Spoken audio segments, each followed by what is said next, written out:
Hi everyone, it's Dr. Lauren Cielo from Golden Rose Psychic Services. Someone asked me a question this week, and so I thought I'd shoot a video to answer it.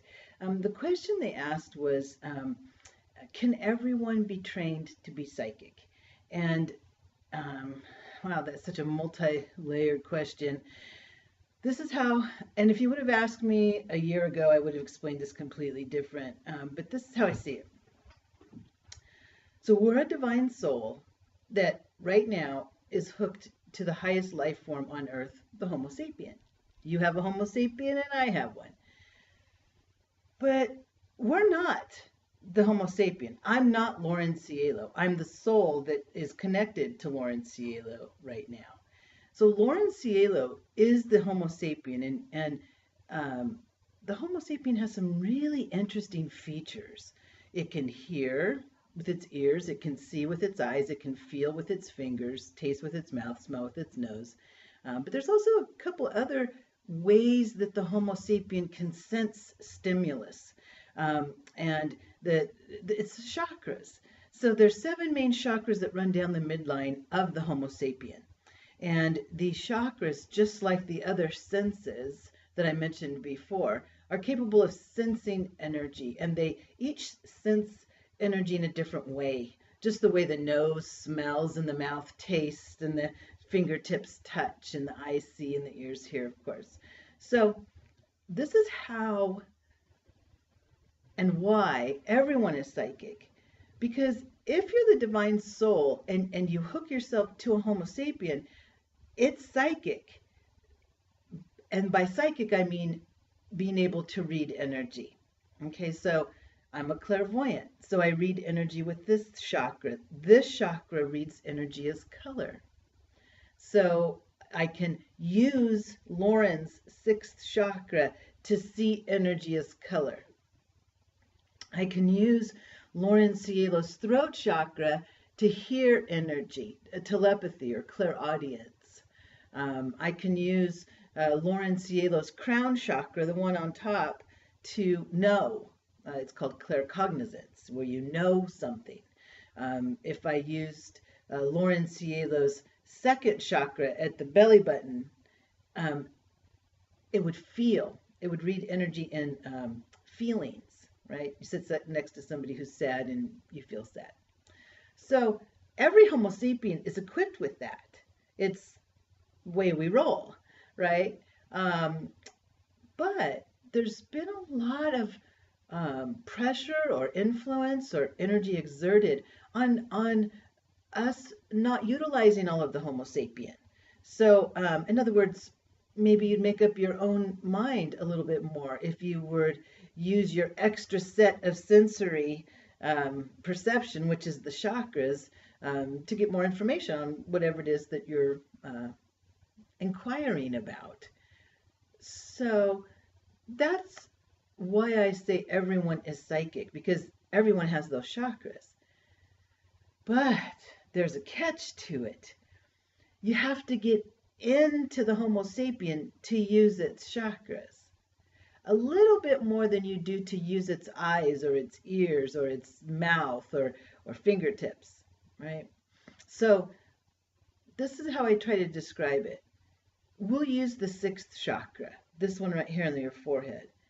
You might want to think of it as a telescope, right, that can see things. So the telescope, where you put your eye up to the lens, to be able to do that to a Homo sapiens 6th chakra, you have to get into the Homo sapiens head right behind its eyes. So if you've seen some of my other videos, if you've taken any of my classes, or if you've ever downloaded any of my meditations, I'll always say, close your eyes and move right behind them. So that's putting your eye up to the clairvoyant telescope lens, right? And everybody has one. Just get in there and close your eyes, and what you're seeing is through your 6th chakra. So you see color, right? So if the lens of the telescope of clairvoyance is in the center of your head, all of the lenses along the telescope, even the last lens at the end, have to be clean. they can't be smudgy, or you'll have a distorted view. So that's why in my classes I teach you how to get into the center of your head behind the telescope, and I teach you energy tools that help remove all the smudges from the lenses. And not only does it affect this chakra, but it affects your clairaudience and your claircognizance. So literally these three chakras learn how to read energy the way they're capable of. So that's why I say that anyone can learn to be psychic. That's the best example I have so far on what I do for a living. And again, if you were to watch, keep following me on YouTube, you might see some other changes in the way I feel about that. But that's my latest and greatest. And my training goes farther in that it teaches you specific psychic tools. And this is an interesting concept because everything that I teach has a metaphor or what I call a backdrop to see the energy. And it's like this.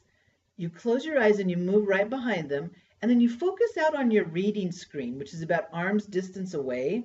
And that's kind of the movie screen for everything that you're going to see during reading, right? And so as you getting into the center of your head is putting your eye right up to the lens so that you can see the reading screen. And then for each different thing you might want to read in someone, there's a metaphor or a backdrop. For one of the first ones we do in a reading is the rose metaphor. We ask the person that we're reading to say their name 3 times. By the 3rd time, they've created this metaphoric rose. And each part of the rose means something. So that's the way the technique works. It connects your left brain, your analytical brain, with what it is that you're looking at. In other words, the top of the rose means something, the stem means something, the leaves mean something, right? And you learn that. Your left brain learns it. Then you close your eyes, get right behind them, and ask somebody to say their name, and you see the rose that they create. And then you just compare the two. They might create a red rose, or they might create a yellow rose, or it might have 2 leaves or 5 leaves. So, but you don't create it. They do while they're saying their name. So you just know that the color of the rose means something. The length of the stem means something. The leaves mean something. But they're the ones that show their energy to you on that backdrop. I'll give you another example. Let's say I wanted to read your chakras, those big main chakras I was talking about earlier in the video. Well, in order to do that, the backdrop that I use is a little cardboard cutout of a gingerbread cookie. And you're the cookie. And then I just ask the cookie to show me these 7 little gumdrops that run down the midline of the body. Those those gumdrops represent your chakras. So if I'm doing that with my eyes closed and I put that backdrop up and ask you to show me your chakras, then I can read each one of your chakras. I know which each chakra, what type of information each chakra holds. So it's really easy for me to put it together. In other words, if you start talking about, why you're having difficulty getting a job, your 3rd chakra might light up. Maybe you're talking about you're having low self-esteem. Maybe your heart chakra lights up. So that's kind of the way all of the tools work. Your body is designed to read energy, and then with its chakras, and then my training puts the right and left brain together so that you know what you're reading and you can understand it. So I hope that answers the question on how everyone is psychic and how they can learn to be psychic. You already are. If you decide to take some training from me, you might want to go back to Golden Rose main website and check out my latest offerings, or my personal website, laurencielo.com. We've got some great classes coming up, whether you decide to jump into a monthly class, a 4-week class that I do every month, where you get a little sampler. By the end of that 4 weeks, you'll be able to read energy, be able to do a reading on anyone or anything. There's a 6-month beginning clairvoyant program, No Experience Necessary, where you learn all kinds of exciting stuff, how to read the Akashic records and spirit guides, those have passed over, talk to your guides, all that kind of fun stuff. And then there's also a 5-month advanced clairvoyant program that you can do with me, plus lots of downloadables classes if you want to work on at your own pace instead of doing phone classes with me. So anyway, I hope that answers the question. Keep the questions coming. I'll answer them whenever I get time to, but right now I got to go read. So thanks a lot, everybody. Bye-bye.